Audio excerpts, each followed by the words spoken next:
All right, welcome to another Small Business Pivots. Today we have another special guest from around the world, and actually, she is just a few hours south of our headquarters in Oklahoma City in the McKinney, Plano, Texas area. How are you today?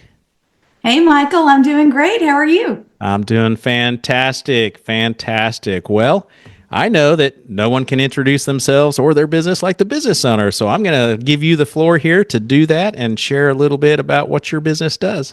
Sure, happy to do it. Well, my name is Amber Gaige, and I am the owner of Far Beyond Marketing. We are a boutique strategic marketing firm out of McKinney, Texas. And I grew up as an entrepreneur's daughter, an entrepreneur's granddaughter. So I am a third generation entrepreneur. And you know, us Texans, we tend to value freedom over much of anything else. So I just decided when I was ready to start my business that I wanted to help other entrepreneurs to grow their businesses. So that's what my team and I do. We serve entrepreneurs all across the United States. I have over 25 years of strategic marketing advisory experience, and we try to protect people from marketing that doesn't work. Wow. Wow. I'm pretty confident that you got some ears perked because I don't know of an entrepreneur that hasn't complained about their current marketing situation, whether it be lead generation, not getting views, whatever it is. So let's introduce the show and we'll be right back. Welcome to Small Business Pivots, a podcast produced for small business owners. I'm your host, Michael Morrison, founder and CEO of Boss, where we make business ownership simplified for success. Our business is helping yours grow. Boss offers business loans with business coaching support. Apply in minutes and get approved and funded in as little as 24 to 48 hours at businessownershipsimplified.com. All right, welcome back to Small Business Pivots. I really don't even know where to get started because you were born into the entrepreneurial world. What was that like? Hard. Just as hard as owning a business, right? That's right. That's right. School of hard knocks all the way. Yeah, my daddy was a plumber.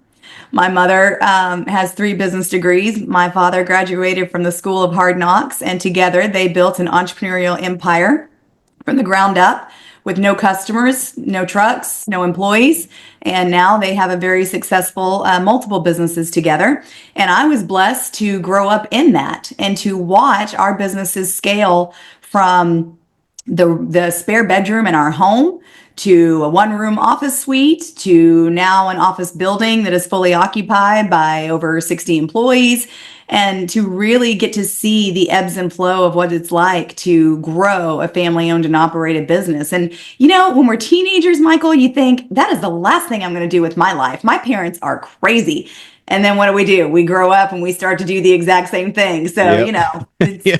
it's in the blood, I guess. Yeah, well, some of us entrepreneurs can say we have walked in their shoes as an entrepreneur, but you were actually born into those shoes and walked the shoes, and now you are the entrepreneur. Wear So, the shoes, and I do like shoes, so you know that's fair. and hats. If you're not watching the video, you got to catch it on YouTube. You got a beautiful hat today. So, Thank you. well, let's jump into marketing because that seems to be one of the biggest challenges for entrepreneurs, especially as technology, AI, and everything just keeps moving so swiftly and fastly. It just seems like once we get a hold of it, it changes again, and all of our views and all those links and clicks and everything goes away. So, for our entrepreneurs, most of them are small business owners. Interestingly, that you mentioned plumbing because a lot of them are in the contracting business and they just don't have time to do it themselves. So they're always looking for good sources. So, what's some kind of immediate, here's some basic foundational things about marketing that small business owners should know? Because a lot of them don't know what they're even looking for. They just kind of look at the price and what they're being told they're going to get. Yeah, yeah, absolutely. Well, I like to compare marketing to a delicious chocolate layer cake. And, you know, at the first bite, it's scrumptious and it's wonderful, but the more you eat it, the more you feel sick. Because if you just keep doing it and keep doing it, and you don't stop to pause and think about what's coming next, pretty soon you got a tummy ache. And marketing is kind of like that. You have to go into it understanding what you hope to get out of it. And a big misunderstanding, Michael, about marketing is that you're going to throw it up against the wall and see if it sticks, and it's going to create calls for you, and it's going to drive revenue for your business. And it just doesn't work that way.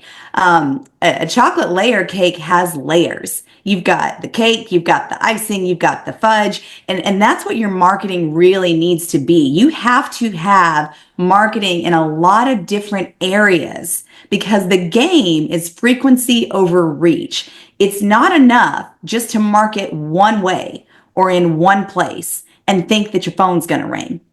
You have to be well diversified in your marketing. And there are a lot of different tactics and strategies that business owners can do. I actually have an international best-selling book that is called the Far Beyond Marketing Guidebook, How to Stop Being Duped by Bad Marketing. And in my guidebook, I actually talk about a system of marketing called the 4 C's of effective marketing. And when you follow my system of the 4 C's, you can experience marketing success. Would you like me to tell you what they are?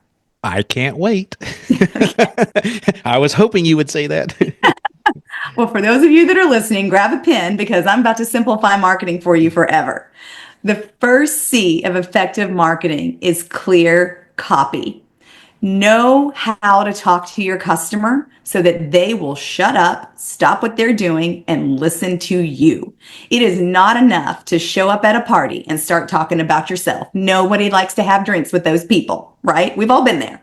We've all Yes. been there, right? So you want to be the person that engages with your potential client in such a way that they are interested in engaging with you. What do I mean by that? Well, storytelling. Storytelling is a sense-making device. It's been around since the Bible. Jesus told stories. Well, he also called us sheep, and sheep is not a compliment, Michael. We're stupid and we're Right. dirty, okay? So when you talk about telling stories for your business, what you want to do is tell the story about how the product or service that you provide solves a problem for your ideal customer. So if someone shows up at a party and says, Amber, what do you do for a business? I don't say, well, I'm a strategic marketing advisor for entrepreneurs. What I say is I ask them a question. I say, well, have you ever heard of a business owner that spent money on marketing that didn't work? Well, now they're engaged because I've asked them a question about a problem that they're probably familiar with. If they haven't done it themselves, then they know someone that has. So I'm engaging them with a story and I'm talking about a problem right away. Then I follow that up with, I make sure that doesn't happen for busy entrepreneurs by providing them a clear system of marketing that they can follow with peace of mind and not waste money. Wow. Now I've got their attention because they know that I care enough to explain what I do and I am organized enough to provide a solution to a potential problem that they have. So that's what I mean when I'm talking about clear copy. Talk to your audience in a way that people will want to listen to you. That's great stuff. Great stuff. You mentioned something about your ideal target audience. How would one go about finding that? What's the best tips for that? I know a lot of business owners are just like you said, throwing a dart at the wall, hoping it sticks, and they haven't even sat down to define their target audience. Any quick steps you can offer for that? Absolutely. That's actually the third C of effective Oh, marketing. sorry. Graphic. So we can go ahead and go there. We'll just go back to number 2 in a minute. The third C of customer demographic is who's paying your bills. Take a look at QuickBooks. Take a look at those top revenue generating items. Who is actually paying your bills? Is it the stay-at-home mom? Is it the grandma? Is it the husband or the wife? Know who it is and not just the demographic of where they're located. What kind of car do they drive? You need to know the psychographics of your audience. And this goes back to solving the problem for them. What kind of problem do you solve? If you're a plumber and you unclog toilets, well, then you probably want to target someone who owns a home. Don't put your money in front of a bunch of apartment dwellers. They're not making the decisions. If you're a roofer, same thing. But you have to understand what the problem is that you solve and then talk to your audience in such a way that they will engage with your services. So who's paying your bills? What do they look like? Where do they live? What matters to them? What's the top revenue generating items that you're selling right now? Those are 5 great questions to ask in order to determine who your target audience is. And then tailor your call to action to meet those needs. So there again, if you're trying to hit a stay-at-home mom whose toddler just put a potato down the toilet, then instead of saying, call 555-1234, say, is there a potato stuck in your toilet? We offer same-day service. Call us today and we'll get right out there. Wow. Now I know that you're listening, that I'm home alone with a potato in my toilet, and guess who I'm going to call? Yeah. Yeah, that's great advice. Great advice. So, since I stepped ahead, let's go backwards. Let's talk about the other C. Oh, what was that C again? I didn't hear the C. The C for number 3 was Yes. customer demographic. Okay, customer. Okay, and then number 2. Number 2 is consistent branding. Ooh, yeah.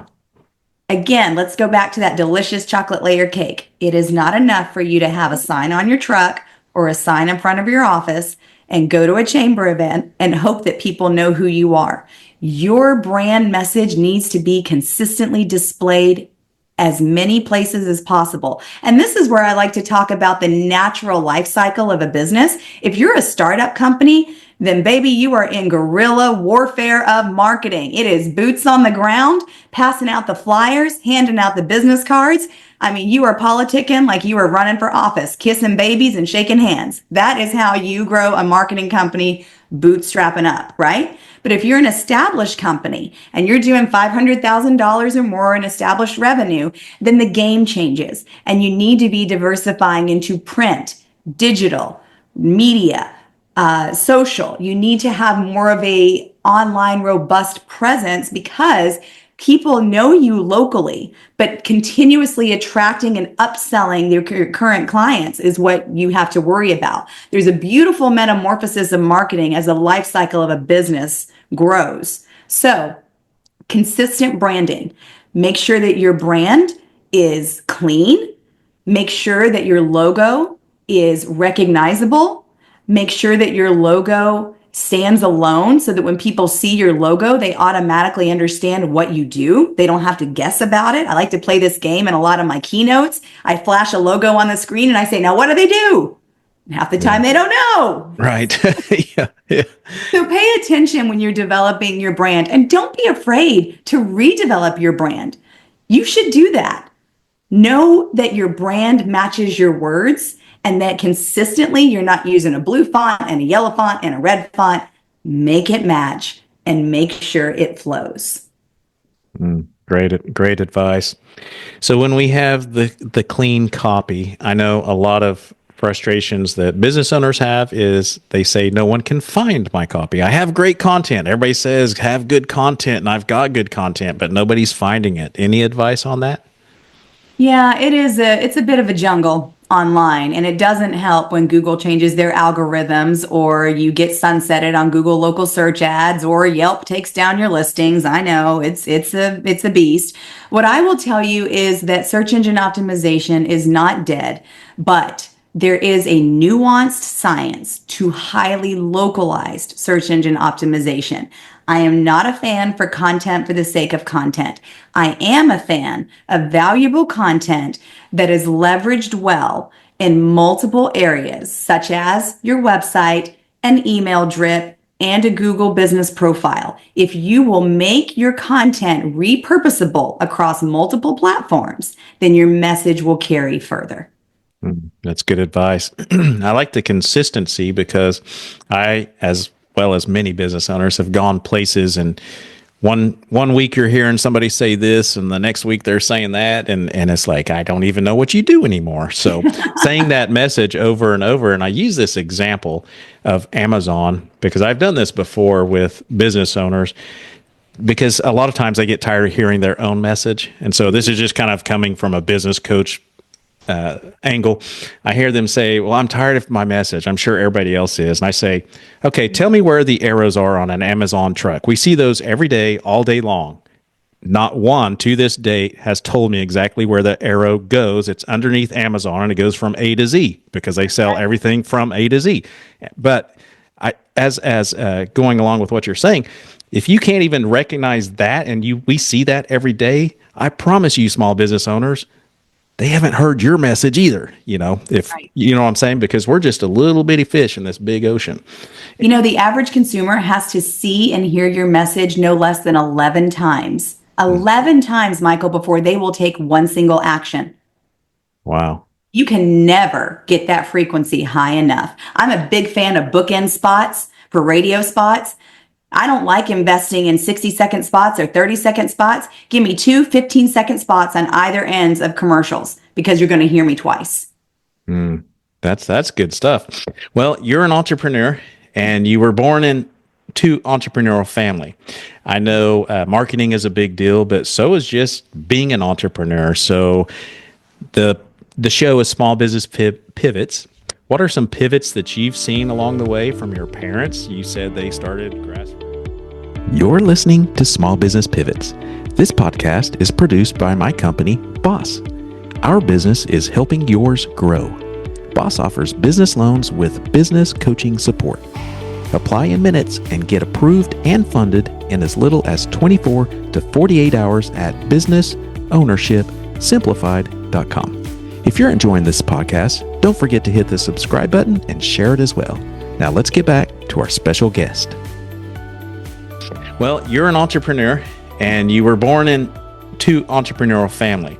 I know marketing is a big deal, but so is just being an entrepreneur. So the show is Small Business Pivots. What are some pivots that you've seen along the way from your parents? You said they started grassroots in your one of the bedrooms, and Yeah. you have a lot of employees. So what are some of those key things that people can take in saying, hey, that's what I can try in my business because I'm stuck? Absolutely. Absolutely. My daddy always said, baby girl, begin with the end in mind and never get into something you don't know how you're going to get out of. He was a visionary from the very beginning.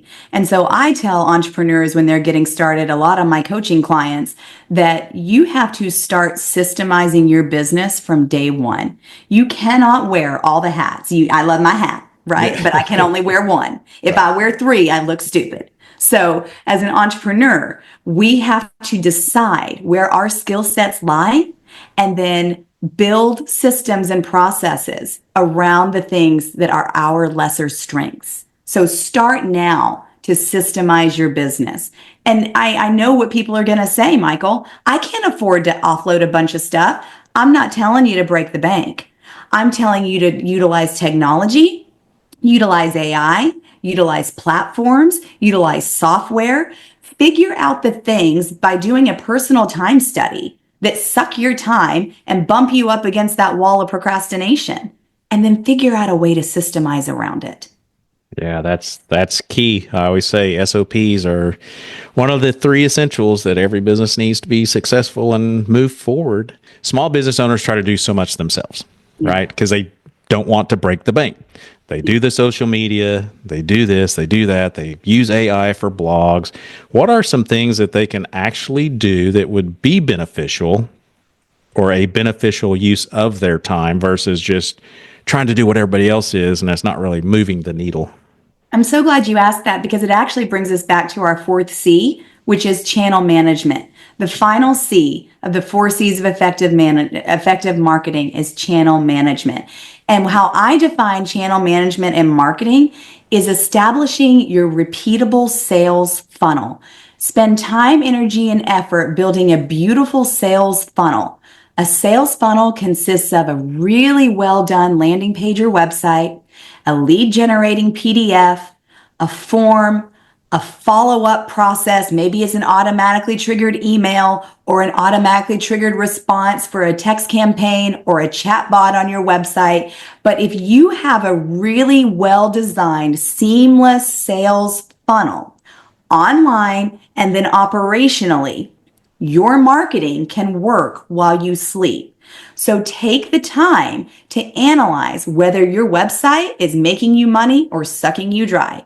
Take the time to figure out if you are actually losing inbound phone calls and what you can do to capture those. There's a ton of different platforms out there to help you answer your calls while you're busy serving clients. You have to be able to systemize and strategize so that marketing works for you, not the other way around. So often we waste money on marketing that drains our bank accounts, and then we become a slave to just trying things again and again and again. And we get frustrated and we get bitter and we get angry. But if you build a system now that will work on your behalf, then you can just pour a little bit more gasoline in it when you're ready to get that race car going down the highway faster, and you don't have to reinvent the wheel.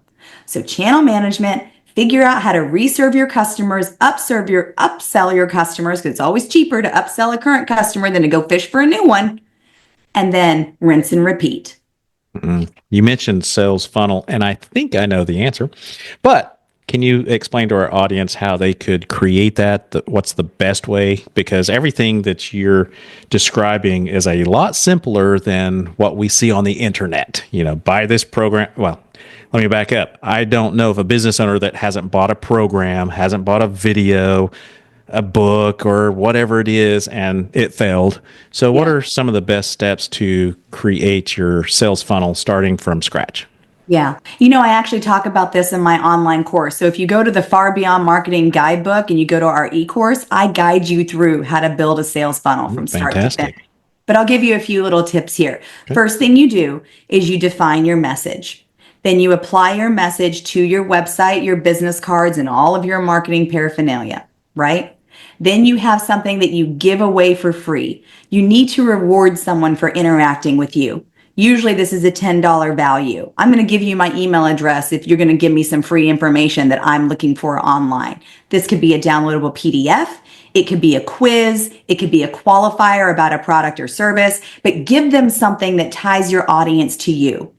Then create an opt-in. Make them come to you to give you that email address. So now you have a methodology of reaching out to them, even if they never take action and reach out to you, because you've already paid for that interaction one way or another, whether you've put money in a PPC ad on Google or you've put a banner ad on a local website or a Chamber of Commerce event. So you need to have a way to capture the contact information of whoever has even thought about doing business with you. Then follow up.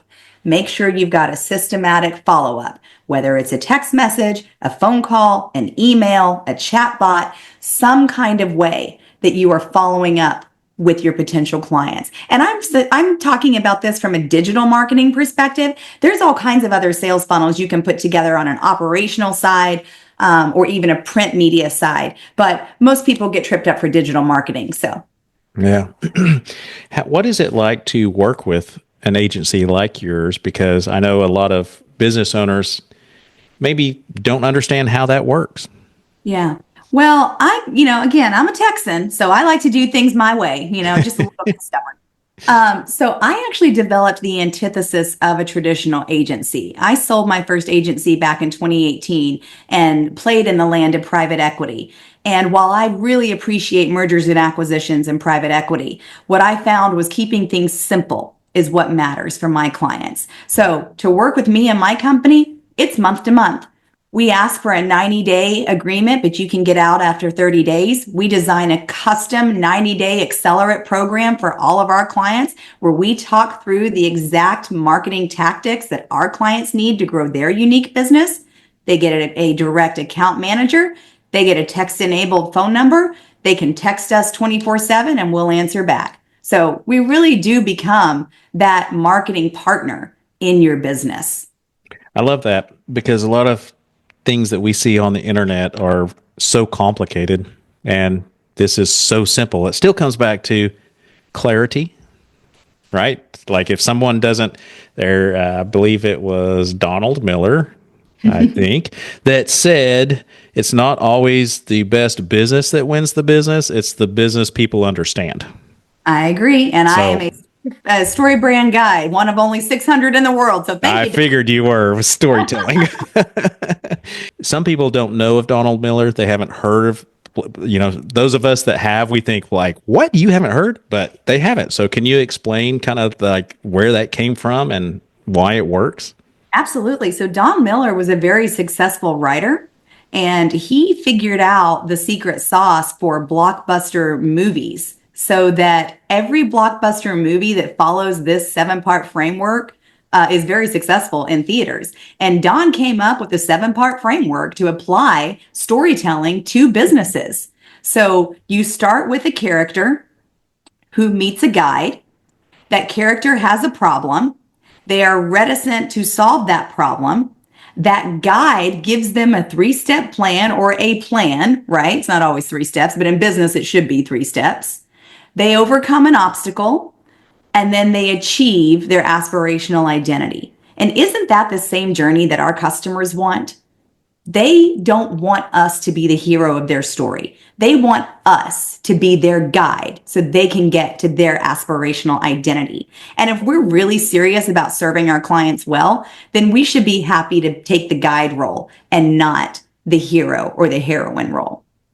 Yeah, I love that. The hero, the villain, and all those other fun things that are in every movie. And for those that haven't heard of Don Miller and his books, what was the name of the first book that he came out with that was popular? Story branding your business. Story branding. Yeah, okay. Yeah. Yeah. And I encourage everybody to grab that, because that will help with marketing too, help you understand.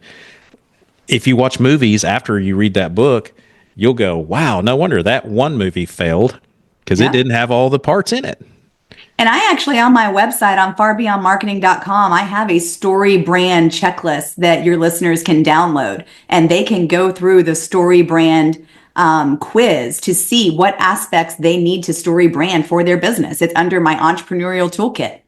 I know a lot of business owners say, I just don't have the time to do one more thing, right? And so we're sharing all this information coming from a fire hose, and they're probably thinking like, this is all great and stuff, but I don't have time. Yeah. Any advice for that coming from an entrepreneurial family? You know, we make time for what's important.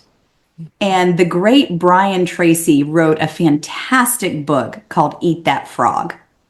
And I love that book because Brian says that you should take the worst thing about your day, that task that you just really don't want to do, and do it first thing in the morning.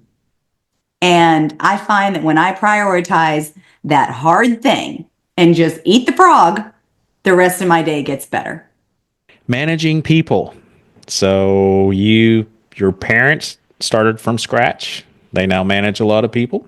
You manage people. What are some good leadership insight tips that you've got for our audience? Oh man, I always hire people that are so much smarter than me. I love to surround myself with people that are smarter, more qualified, and better in every single way. Because I figure if I can inspire them to achieve their goals and they will bring their best effort to my company, then they will feel inspired to serve my clients well. So I always try and be a servant leader. I always try and delegate my weaknesses and hire people that are so much better than me. And I love the Entrepreneurial Operating System by Gino Wickman. It's a great book. I believe in the right person in the right seat. I believe in letting people really own the task that you give them. Don't be an Indian giver, let's give it to them and let them keep it, But yeah, if you're not using an entrepreneurial operating system, man, go get that book. I like the cheat version, the what the heck is EOS. That one's that thick and so easy to read. So y'all go get that one instead of the big old meaty one. Yeah, and that one, for those that don't know, is Traction. Traction. Book Traction. Yeah, that's that one. And Scaling Up is another good one for those entrepreneurs. And the E-Myth. I mean, we could go on and on. I mean, we could. Yeah. but These are great books. the one thing it all comes back to, what you mentioned earlier, was systems. Systems. Everything. You got to have systems. People have to know what they're there, why they're there, what they're supposed to be doing, all those things. You got to have a plan. Going back to marketing, AI seems to be a big topic these days. What are you seeing from your angle in the marketing world of how it affects how business owners can use it wisely? And what do you think it's going to be doing here in the next year or two? I sure wish I knew. I couldn't have predicted what it's doing right now, but I think AI is a fantastic resource for busy business owners. You can use AI for coding now. You can use AI for creating artwork. Fun fact, I was listening to an inspirational message the other day, And I took the transcript of that message and put it in Chat GPT. And I had Chat GPT create a piece of art based on that message. And then I had that artwork put on canvas and shipped to my office. And now it's hanging on my wall. Wow. So, I mean, the sky's the limit for what AI can do. I love the fact that AI can make our lives easier. It can answer questions. It can do tasks for us. But the downside is, Michael, it's only as good as the prompts that you give it. So taking the time to really figure out what you're trying to accomplish with AI and putting extra time, energy, and effort into those prompts is certainly crucial. I think AI is changing the way that we do marketing. I think it's changing the way that we do search engine optimization, email marketing, coding, website development, etc. But you got to get on the train. You got to get on the train. Don't be afraid of it. Embrace it. Yeah, I will add one more that I experienced just recently. I had a really hard troubleshooting problem with a software I was using. Even talking to the software company, they couldn't figure it out. I got on ChatGPT. Of course, we use the paid one, so I don't know if that makes a difference on this particular issue, but it solved my problem. It figured out. Yes. So for those, if you're having a hard tech support issue, because what it does is it took everything off the internet and said, here's the best information I can find. And the stuff that it told me I could find nowhere. Their tech support didn't even tell me. I was like, okay, I'm really sold on this AI now, because now it's a tool. It's a resource as well. Yes. That is incredible. Yes. Isn't that the greatest feeling ever, that you were like, I just got my problem solved? Yeah, I should have started there from the beginning. So now it's kind of my best friend. It told me good night the other night. I said, we're done for the day. And it said, okay, good night. I know. I always say thank you too. When I ask it to do something, I'm like, thank you so much. Hey, the friendlier you are, the friendlier it is back. Keep the robots on my side. What can I say? Maybe they'll clean my house someday. I'd be okay with that. So tell us, before we sign off here, what are some areas, platforms that they can find you on? Because I'm sure there's listeners that want to learn more, follow you. I would be happy for them to do that. I'm on all the platforms. You can find me on Instagram, Facebook, YouTube, LinkedIn. My website is farbeyondmarketing.com. Amber Gaige, that's GAIGE.com. The Far Beyond Marketing Guidebook. Y'all look me up. I'd be very happy to connect with you. And I see your course is on there too, the 4 C's of effective marketing. And the book is on there. Everything you need is on there. So I encourage everybody to go follow you so they can continue to learn more. And then reach out. I think you offer a free phone call, possibly a consultation, to kind of see if they're a fit for you and you for them, to help them boost their business growth. I always end with one final question, and that is, if you were in front of an audience of small business owners, all seasons of life and different sizes, what is something applicable that would work for all of them? It could be a quote, a book, just some insight that you've discovered. Well, I would say to follow the KISS rule. Keep it simple. Keep it simple. We got into business for a reason. We got into business for freedom. We got into business for a dream. We got into business for passion. And I would say that sometimes we lose that sight when we get burned out, tired, or overwhelmed. So I think if we keep it simple, if we systemize our plans, and we delegate our weaknesses, the sky's the limit of what we can achieve together. Fantastic. It's great advice. Well, I appreciate your time with us today. You've been a wealth of information. Thank you for having me, Michael. It's such a privilege. Yeah, my pleasure. Thank you for listening to Small Business Pivots. This podcast is created and produced by my company, Boss. Our business is growing yours. Boss offers flexible business loans with business coaching support. Apply in minutes and get approved and funded in as little as 24 to 48 hours at businessownershipsimplified.com. If you're enjoying this podcast, don't forget to hit the subscribe button and share it as well. If you need help growing your business, email me at michael@michaeldmorrison.com. We'll see you next time on Small Business Pivots.